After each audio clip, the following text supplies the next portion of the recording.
Jesse. Great introduction. I made a bet with Jesse that we'll finish on time, so we'll see. Yeah. So I'm going to start the discussion, quite distinguished elite. I'm going to start it with three data points. The first data point is that the oldest company in the world is about north of 600 years ago, and it's called Congo Gumi. I'm sure no one knows about it. It's still there, maybe relevant, maybe not. But the fact that no one knows about it speaks volumes about longevity of organizations. The second data point is that the top 10 Fortune 500 companies are, the average age for them is about 25 years. The third data point, and this is also relevant to what we're doing, is that we are a nation and a region that's going through transformation. And this puts pressure on everyone, including family businesses, to transform and to sort of go forward. My first question is to Dr. Lama Slima. First, I think before going to questions, I would like, now Jesse was kind enough to make the introduction of everyone. I would like to, for each and every one of you to speak about your exposure to family businesses and how family business is related to what you do. Very Yes. short. Yeah. Hello, and thank you so much.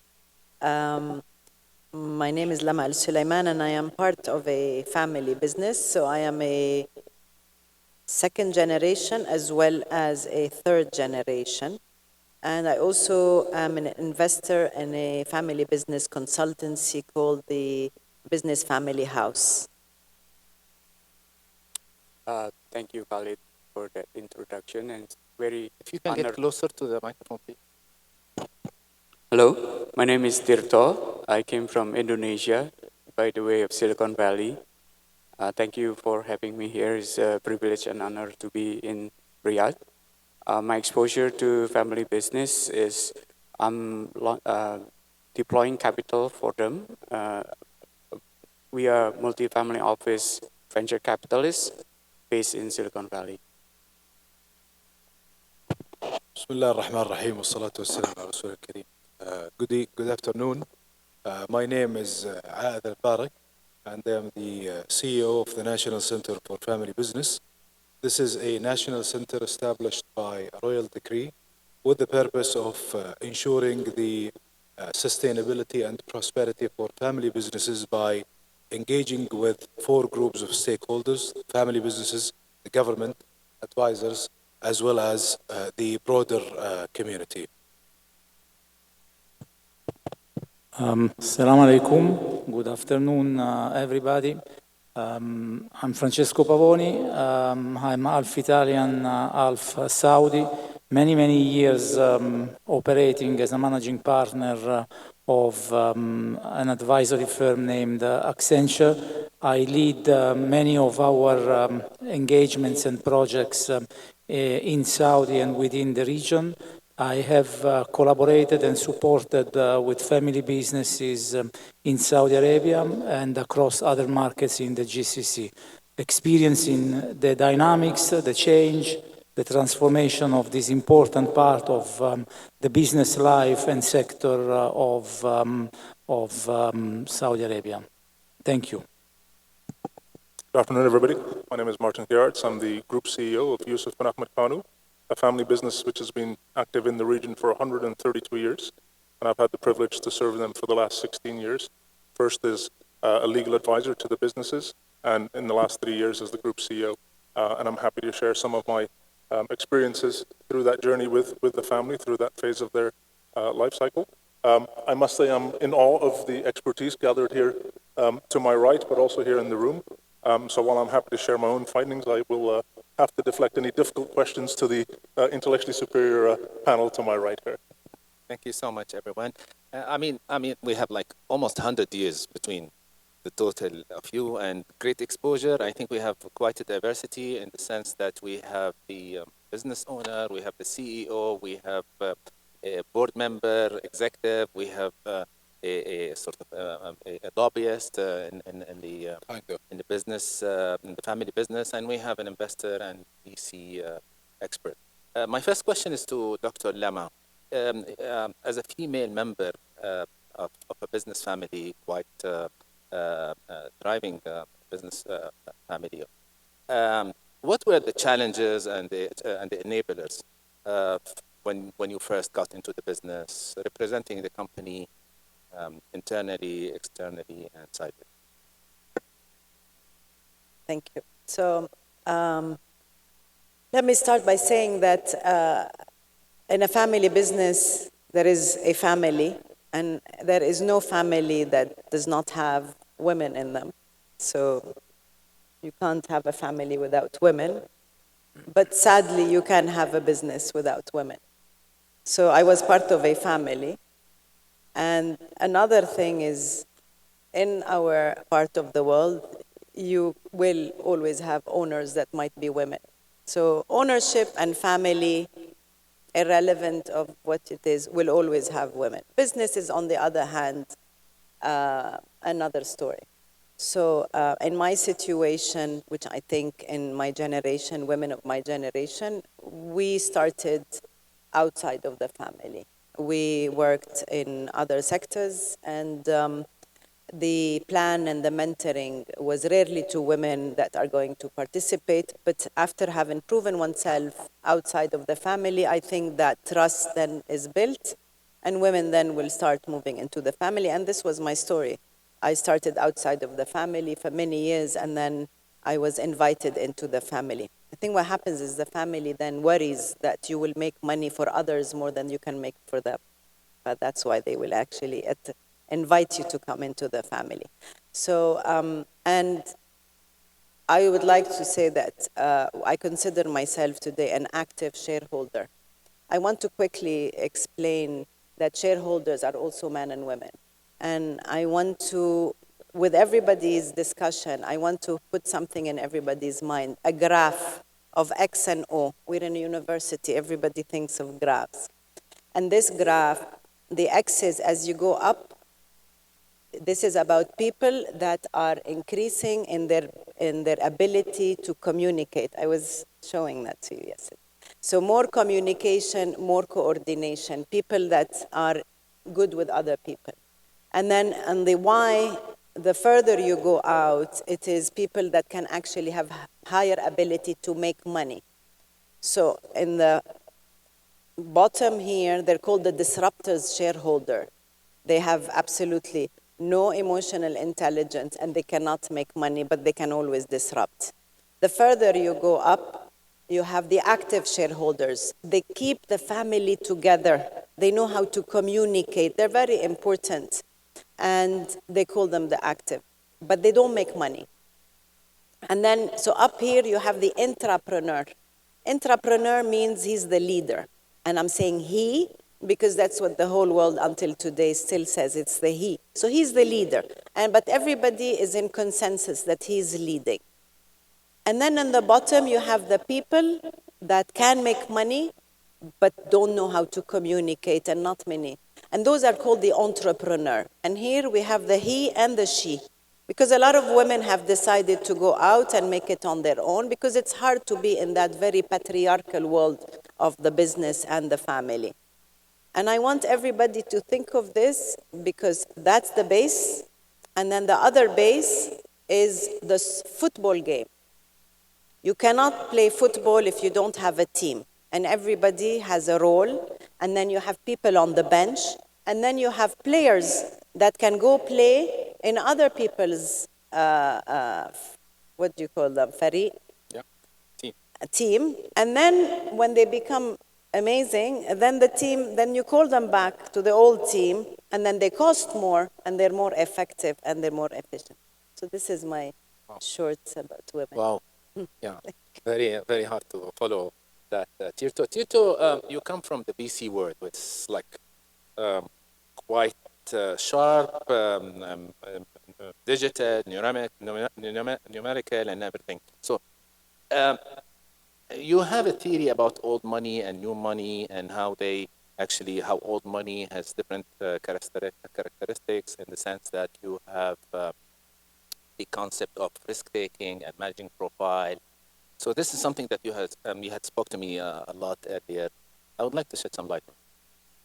Great question. Thank you. So just build up on Lama's earlier comments. I hope that I'm the entrepreneur and making money.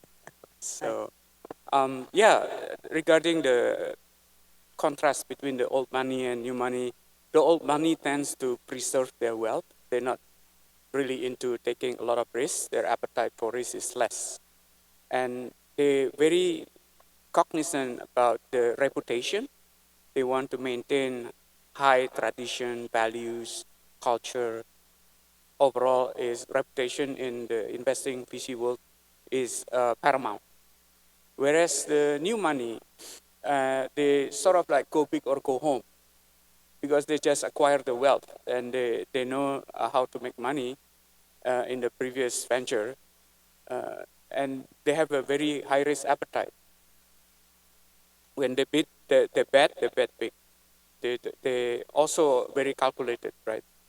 This is the phenomenon that I see. All right. Perfect. Perfect. So, Dr. Aida, I will ask you about the um, the challenges in terms of innovation, in terms of agility, in terms of growth for family-owned businesses. We actually we believe that the challenges that are faced by family businesses are universal to a large extent. However, we've done an extended study in the kingdom here where we sort of tried to determine what are the key challenges faced by family businesses in the kingdom. And we can group them into two main groups. The first one is family business challenges that are specific to family businesses. And then you've got market challenges that are more pronounced in the family business community. So for the later group, for example, you've got the issue of access to capital, which is a market challenge, but it is more pronounced in family businesses because of issues related to the potential of disputes happening and then whether the banks will be able to get their money back, basically, whether the family is in compliance with governance best practices that make them bankable to the banking community. So these are sort of market challenges, but are more pronounced in the family business community. For the family business specific challenges, we've got actually many, and again, they are global. One of them, and foremost, is basically succession. Whether we have what it takes for this business to continue from this generation to the next generation. And this phenomenon, I think, is more pronounced here in the kingdom for many reasons. We are pretty new to the concept of family businesses. Most of the large businesses in the region in general, not just in the kingdom, but also in the GCC, were established with the commercial production of oil in the 50s or 60s, which means that we are now just transitioning to the second and third or fourth generation, with a few exceptions like Kanoo Group, for example, or others that we even observe here in the kingdom. So this means basically, or the implication of this is that we don't have cumulative practice in the community on how we do this in line with our culture, I would say. The Sharia law and inheritance, for example, the role of men and women within the family and how that interacts in the business. So we've got the challenge of succession planning. We've got also the challenge of, I would say, back to the point you mentioned, for example, the different strategies that businesses or members want to take. You've got the risk takers who are more into new industries, the gaming industries, as our previous panel was mentioning, and the old school investors within the family who are more into the traditional and mainstream economy. Which one should we go to? And here where comes the issue of communication and how to build consensus for the family to move forward in the future. So I don't want to take much of the time, but this is basically a glimpse of the two types of challenges that we observe in the economy. Francisco, the same question. I mean, challenges in terms of agility, growth, and innovation for family-owned business. Um, I mean, the challenges are multiples. Like, let's look at what is happening at the moment in Saudi Arabia. Industries are completely transforming. There are new industries that are being built and pushed. The business structure and the way the business is performed is sometimes changing dramatically. Of course, the opportunities are also likewise enormous and important, but and then there is always a matter of we need to differentiate. Certain family businesses are more advanced, others are more traditional and coming from a different way of managing the businesses from the past. So it depends from case to case.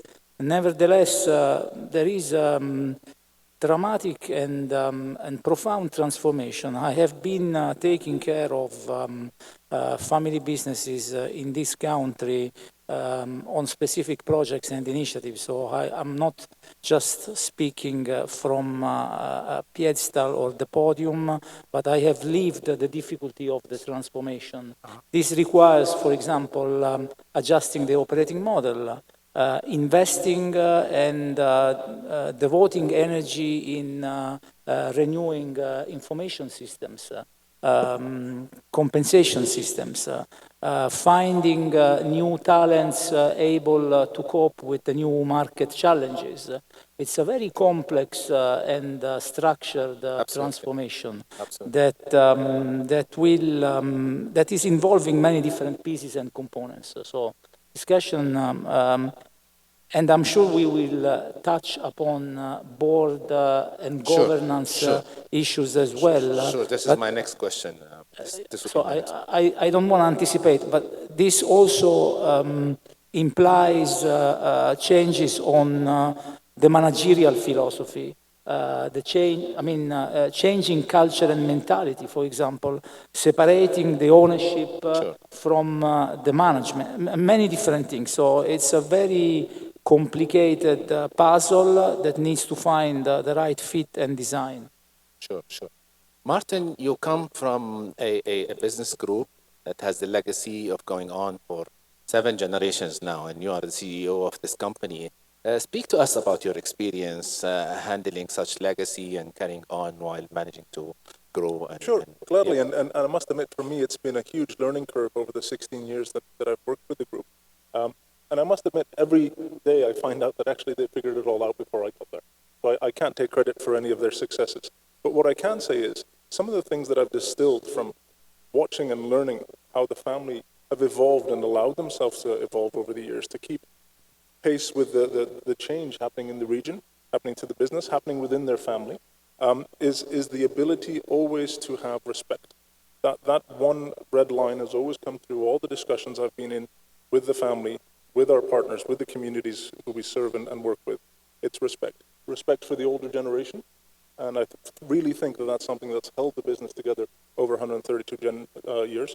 But also respect for the ambitions and the drive of the new generation that see the pace of change. And there was a wonderful challenge to talk about challenges issued yesterday in the opening remarks here, asking the question, is it the role of the government alone to execute Vision 2030 and the other visions that we have around the GCC?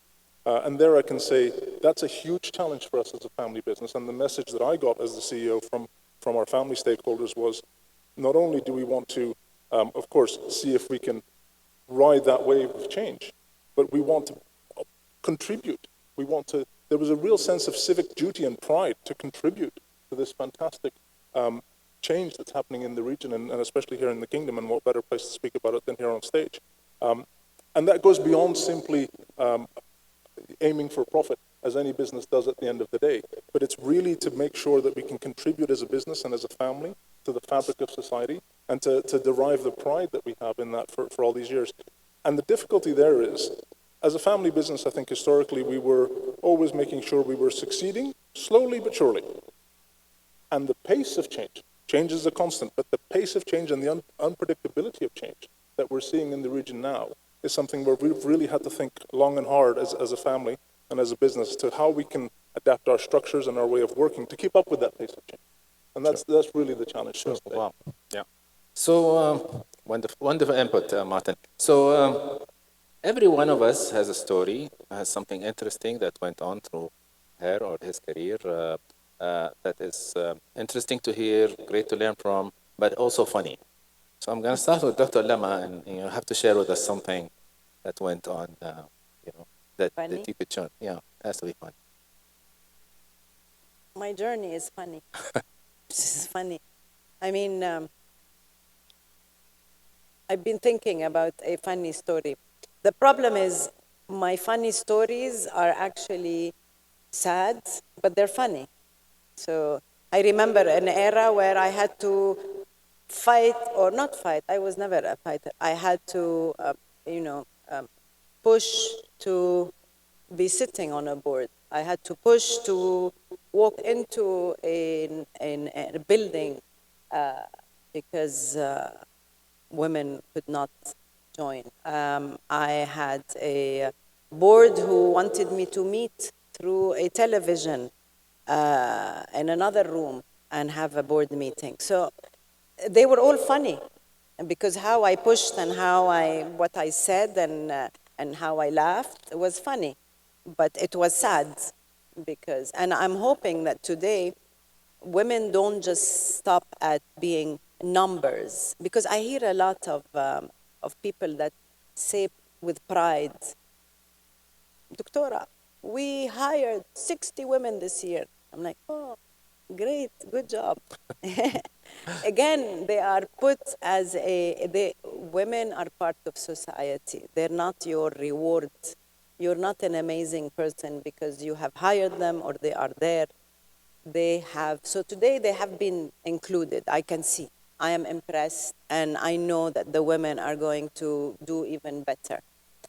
Do we need to come and work at the same structure that men are working as family members? Do we need to be the entrepreneur? I can make you money without having to be the entrepreneur. There are today with different ways of making money. I can flexible hours. I don't have to be there. Do I want to be there? Do I want to have the same position? These are many questions, but what we need to do is we need to include but engage. Engage means communication and information in family businesses. Everybody's free to do whatever they want. Some men might want to leave the family and exit. For family unity and for the business to grow, we need to have consensus and agree on systems, on processes, on ways of exiting, on who will come. And it could be diverse. There is no one size fits all. We can come out with extremely weird and strange kind of packages, but if we all agree. True. So the funny story is how it started, but the great story is how it's ending. Beautiful, beautiful. I agree, I agree. Tier 2, tell us your story. Amazing story. Yeah, so one story that I have is from the patriarch of one of the family office that we work with. He always tell this story to everyone that in the gathering, in our family gathering, we gather around twice a year in south of France or in Zurich or in Andermatt, Switzerland. They will say that, oh, I used to rode a bicycle, and now you're driving a BMW, and your son will drive a Ferrari, but your grandson will ride bicycle again. Again.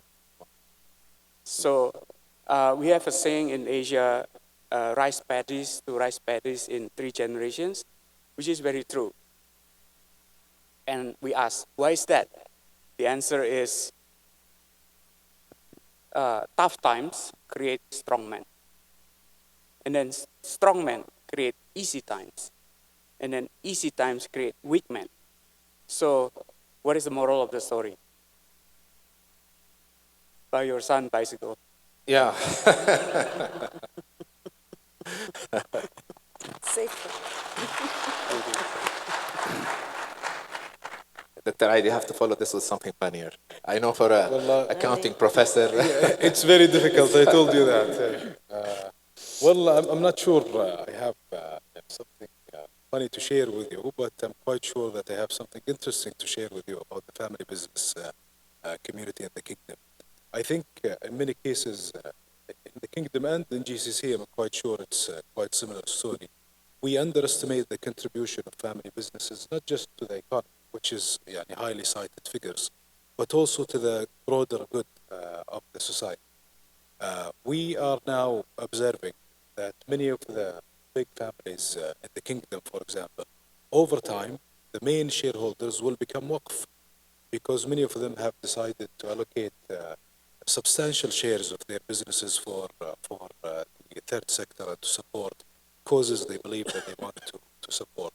So I think for me, what's quite interesting is that at least before getting into this line of business, I always thought of family businesses as businesses that create additional wealth for the family itself, which is quite true. But I think we need to look at the broader impact of these families.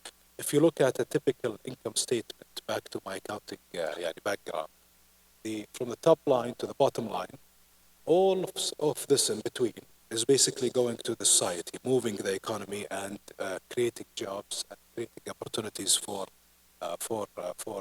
wherever that business is operating. So I think we, in many cases, need to realize the value that these businesses create in our societies so that we can better deal with them and then in a new, I think, sort of look at them in a new perspective one way or another. So I'm quite sure it's not very funny, but in many cases, at least I find it very interesting. Yeah, perfect, perfect. You managed our expectations, so yeah. Francisco, the Italian sense of humor with some Middle East experience. Do you have something to share with us?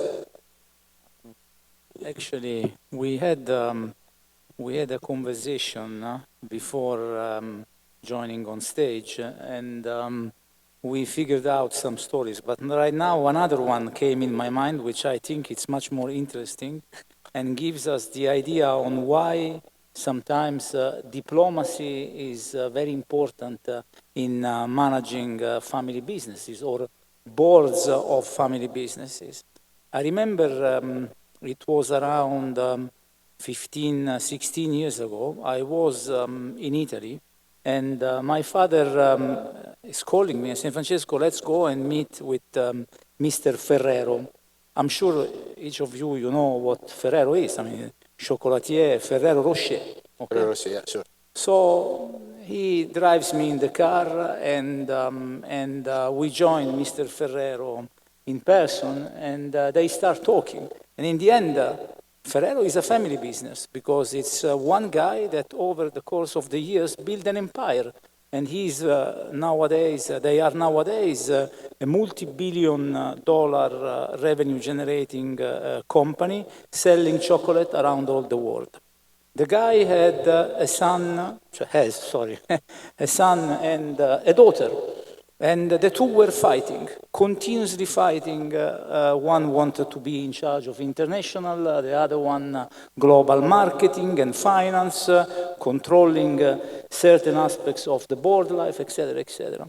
So, I mean, he was telling us all these stories, and I said, okay, but how did you manage to fix it? Because you cannot manage a business and continuously, let's say, try to make sure that the two are not fighting. And he told me, Francesco, remember, diplomacy is everything. And he hired the previous Italian, the former Italian ambassador in the United States to make sure that both of them could agree on who was taking care of the international business of Ferrero and the national business and some other functions. Like this, I learned why diplomacy and listening, trying to understand the needs of everybody and finding the right formula is important. Thank you. Wonderful story. Martin? Thank you. As I mentioned earlier, I'm a lawyer by training and trade, so by default I don't do humor. But the story about Ferrero Rocher reminds me of an incident when I was asked by the group chairman to work on new articles of association for our business, which included issues around family governance and succession. And this was a big deal, right? And we've heard a lot about family conflicts and how to resolve those and the importance of communication. So I was really going to put my best foot forward and make sure that, we really communicated and resolved conflicts. And one of the ways we were going to do that was by meeting one-on-one with stakeholders, in this case shareholders, to really understand their views and perspectives of things. While I'd worked with most of the family quite closely for a long time, there was one particular shareholder who I'd not had much interaction with, but who was, let's say, notorious for being a very astute negotiator. And so I invited him to have a conversation, and he said, "Sure, Martin, I'll meet you on Friday, of course, the weekend. Come prepared, I'll bring the snakes." And I thought, okay, he doesn't mean that literally. He's not really going to put a snake on my desk, but he's going to bring out all the thorny issues. So I spent, the latter part of the week and my Friday morning working through all the various scenarios, all the things that he could really see as key issues that he would want to argue with me over, and came to this thing as prepared as I was. He walks through the office door Friday morning with a box of donuts, and I realized that not only am I not a funny lawyer, I'm a bad reader as well. He said, "I'll bring the snacks." So there I was, and we ended up having a very amicable, great conversation over a box of donuts. So snakes, snacks, it's a fine line. You could learn a lot from just, yeah. Um, Back to Lama. Had you gone back in time, what things would you do differently, and what are the things that you would stress on from the day you started your career? If I went back in time, I would like things to be different. Yani I would have liked, I would love today that, both, I'm focusing on gender, because you asked me to focus on gender, yeah. correct? Yeah, okay. Fire Just away. so I don't completely.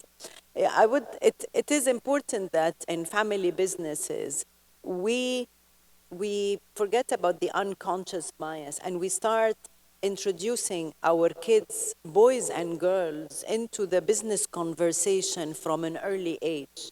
Because when I was invited to join the family business and I was already in my 40s, we grew, originally biochemist, so I worked in labs, really, in research, and it's important. We have fear of money and fear of managing money because our fathers don't tell us to come in. When men are having a money conversation, they don't let their wives or Hada join. But they need to understand at the end of the day, there are times where women are left alone because God's will, that's what happened, and they don't know how to manage their money.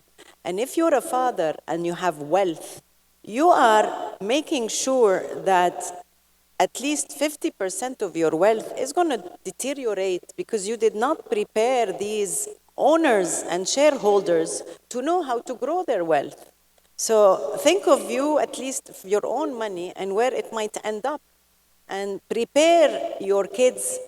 Somebody just told me last week, a professor in family business, we can start having family conversation from the time they are 12 years old, boys and girls. Tier two, you finance a lot of startups, and some of them are sort of family owned or some family startups. How do you compare that to sort of a startup that is between partners that are not related in terms of profile, the ability to sustain, grow? What measures do you use, and what's your experience in this area? Yeah, great question. Also, to your point, I involved my daughter very early age, at 10 years old. So I bring her to my meetings. Back to the startups that owned by family. Usually, the startups is incubated by the family as a strategic investor, so they can leverage their distribution. And it is a bit restrained because there is always committees, that by committees kind of scenario when you making decision, and move slower. The startup that outside the family business usually tend to move faster, and they're more agile in decision making because there's no constraint, but they don't have the unfair advantage of the incumbent, which is the family. What I see in Indonesia is very dominated by the family business. I now in your business in the center, if I'm not a family-owned business, how can I benefit from your services? Well, basically, as I mentioned maybe in the introduction, we work with four key groups of stakeholders. One of them is family businesses to make sure that we provide them with educational opportunities, building capacity, and so forth.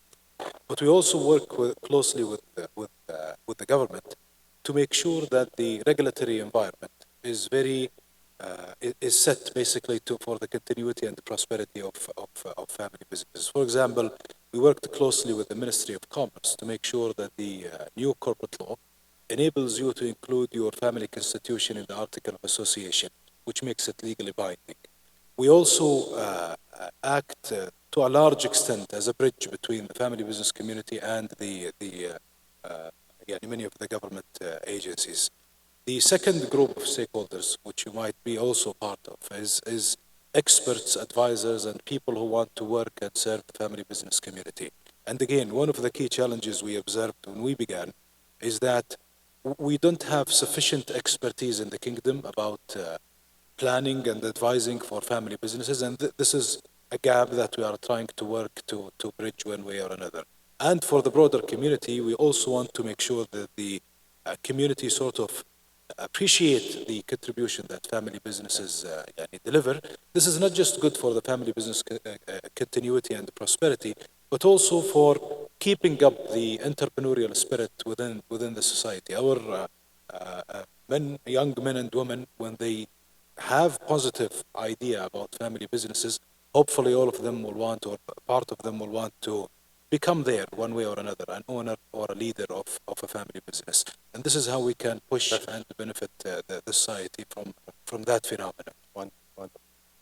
Francisco, I mean, you have served as board member in companies where there's family ownership and other companies that has purely institutional. How do you compare? How do you strike comparison, and what are the advantages and disadvantages? Briefly, in 1.5 minutes. First of all, let's also give a positive message around this conversation because, and I'm talking about Saudi in this case. I have been involved in many other markets, etc. I am around here in the last 15 years, so I have a window in front of my eyes. And I have seen a great improvement, and because this is a very important area that takes time, etc.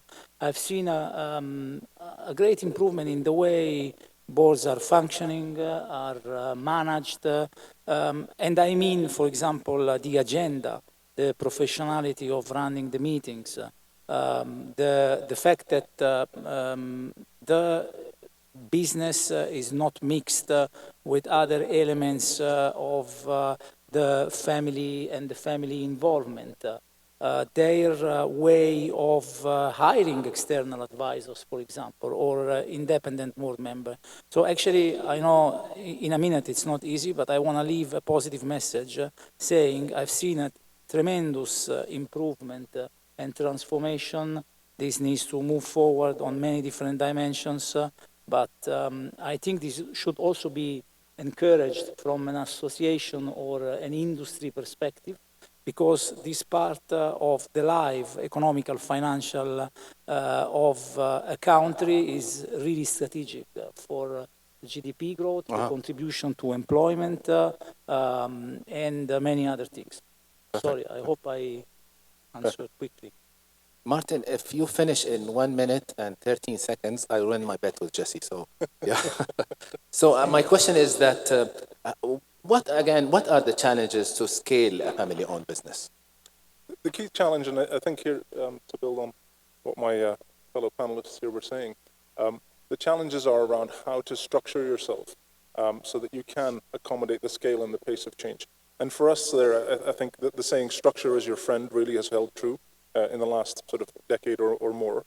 Creating structures that clearly define the locus of control, of ownership, of boards, of management, and then accepting that those clearly defined structures will from time to time be violated and you will have to readjust them, And you will have to accept there is some people that don't stay in their lane. I think there was the phrase used earlier.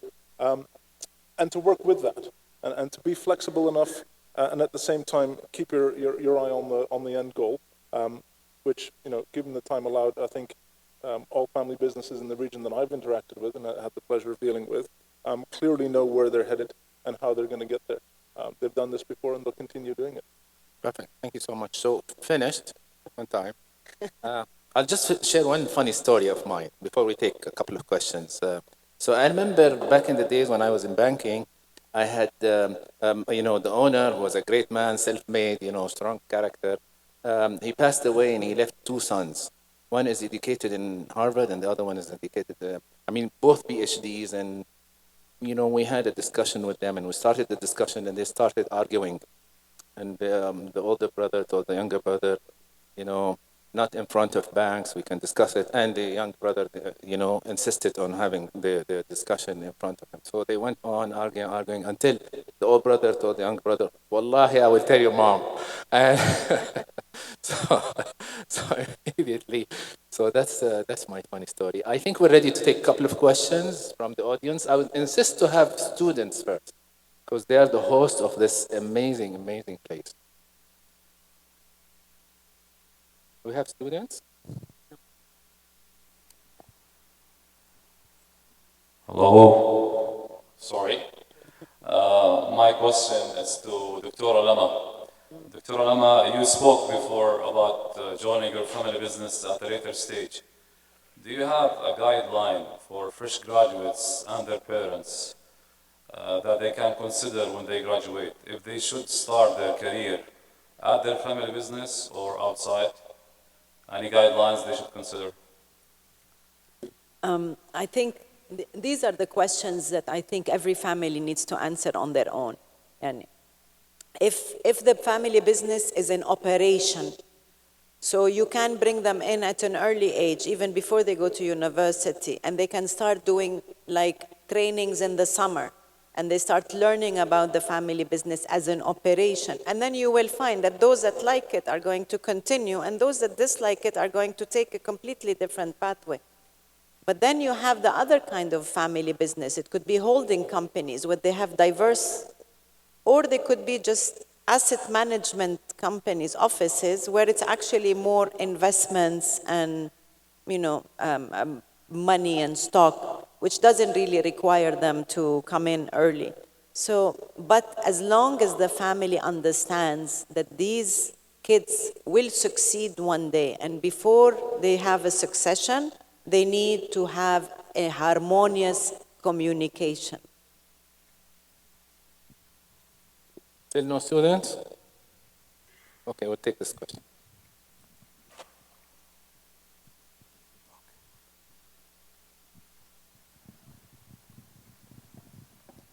Being a partner in a family business that we started, my husband and I, here in the 1980, I understand a few issues that we never address. There is succession, there's family business, and there's business family, and they're all different. The succession that we talk about, there's an old saying in English that says, the hand that rocks the cradle rules the world. If we do not work on that succession right from the beginning, we grow a business, be taken to the next generation, because they will destroy it. I would like to know when and if the government will come and set up some kind of legislation, because there's huge value created. If you've got 5, 6, 7,000 people employed, that family business has got stakeholders that we don't see, the employees. Now, at what point in time do we bring in legislation to set up boards that can differentiate inheritance or wealth, which is entirely the right of the owner to distribute whatever way, and management or succession. There has to be some guidelines to that. Does the government here or overall in the GCC plan to establish some kind of regulation for family boards? I think the government here in the kingdom and also in the broader neighboring countries, GCC, have addressed this issue to a large extent. There will always be rooms for improvement, of course. But I'll give you cite some recent developments, I would say. I have cited, for example, the new corporate law, which includes the family constitution that is legally binding. And key component of the family constitution is your succession planning, succession rules, whether the family should get into the business or not, what govern their engagement in the business in terms of their compensation, how do we evaluate them, and all of that. So that component is addressed already in the corporate law. Then you've got the new concept of the preventative justice that the Ministry of Justice now is adopting, which is basically sort of trying to identify the challenges, sources of disputes within family businesses, and then preempt these challenges either by awareness or by ensuring high quality contracting or contractual agreements between between the shareholders and the board and so forth. Now, in terms of enforcing businesses to adapt certain business practices, I'm not sure that this is the direction that at least I sense that the government is heading towards. The government, to a large extent, is enabler, regulator, trying to make sure that we have all what it takes for these businesses to adapt best practices. But then at the end of the day, as many of the panelists have mentioned in here, many of the best practices, it's not enough that you have them in place. What matters more is how you build consensus around them and how you have them in place. So we can work together with our families to have the best family constitution. But if it doesn't have the buy-in of the family, it will just become a piece of paper. It is similar to a large extent to strategy. If you don't do the process quite well, even if the final project is nice and decent, it's not applicable to a large extent, and then you will see glitches down the road. So I hope I had answered your question, but I feel that lots has been done, and there will always be room for improvement.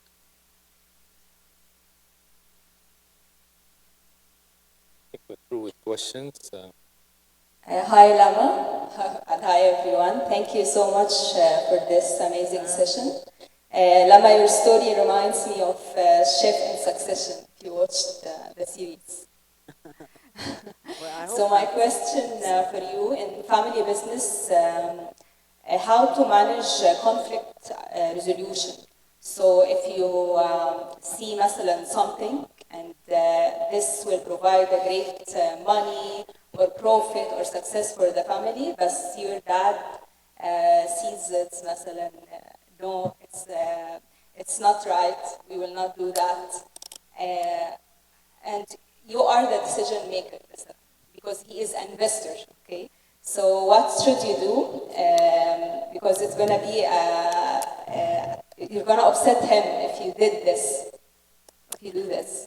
You know, we talk about these things a lot in family businesses. I think just we heard how important diplomacy is. And I think when you talk diplomacy, you also talk fairness, which means there is a lack of intragenerational communication. We need to understand that the person who built that business has needs. As much as we do understand that the young generation that is taking over the business has also a different kind of vision and strategy. Again, if we don't align and we don't sit down, it is the job of the person that is driving the company to make sure that all his shareholders, irrelevant of whether it is a father or a mother or a family members, shareholders need to agree that this is the right strategy. And that's, I believe, is the job of the manager or the CEO to make sure that they are all in agreement and they see why it's best for. But you need to also understand what are their needs and what are the things that they're interested in. Yes, thank you. Thank you so much for attending this session, and great thanks to my distinguished guests. Has been quite valuable, and hope you all the success that you create. Thank you. Thank you.